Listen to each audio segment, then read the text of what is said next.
So from today, it is illegal for people to smoke in a car carrying a child. Those that do could face a £50 fine. Yeah, the government's introduced the so-called landscape legislation to try and protect children from the effects of second-hand smoke, which they say leads to 300,000 GP visits a year. Well, Dr. Hilary has carried out his own tests to find out exactly how harmful it can be.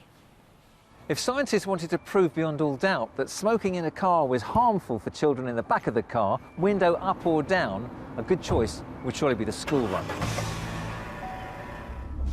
When you smoke in a car with children, you're exposing them to at least 4,000 chemicals, 50 of which we know can cause cancer. Having the windows down or the fan on doesn't make a difference.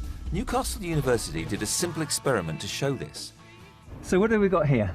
So here we've got a carbon monoxide monitor hooked up around the passenger's mouth. So the two particle monitors here which monitor the particulate matter 2.5. So we've got one to the driver's mouth and one to the passengers. So we're measuring the exposure of pollution to the driver and to the passenger? Yes, so we can compare the two. 7 different scenarios were tested by the university, with the fan on or off, the windows open or closed. The results were worrying.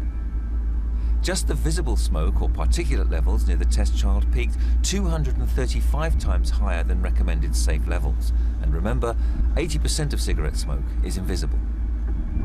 Well, Dr. Hilary joins us now. So it's pretty conclusive. Undoubtedly, if you've got a child in the back and you're smoking in the front of the car, windows open or fans on, they're going to be affected. Absolutely. It was very, very clear indeed. And there is this common misconception that I just open the windows, everything will be fine. Absolutely not. Still, the levels were 100 times greater than safe levels. So we've always known that smoking in a confined space increases the levels of toxins many-fold, but actually we were stunned by the findings. And what could be the effect on children if the adults driving stop smoking in the cars? A huge difference, because if you take a child, their breathing rate is faster, their lungs are smaller, their airways are less developed and their immunity is lower, so you're exposing them to diseases such as meningitis, cot death, all more common in children who are exposed to second-hand smoke. So the damage is accumulative. Lives could be saved. Is it absolutely that dramatic? Absolutely, and the figures suggest that about 300,000 GP consultations are carried out for children exposed to second-hand smoke every year. It's a cost of £23 million to the NHS and 10,000 admissions to hospital.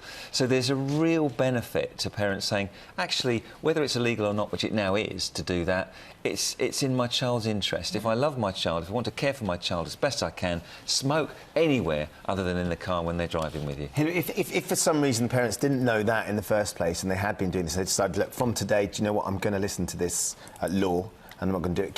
Can the effect that the child's already had, can that be reversed? Well, the damage is accumulative, so if those behaviours stop today, then the child's going to benefit in the future, yeah, and then will be some reversal of any damage done. So it's the time to do it is now. And this is Stoptober month, so there's free support and advice online for anyone who wants to quit. There's GP surgeries, there's quit smoking clinics, and what we do know for Stoptober is that if you can stop for just 28 days, you're 5 times more likely to quit for good. Wow. So this is the month to try and do it with all your friends.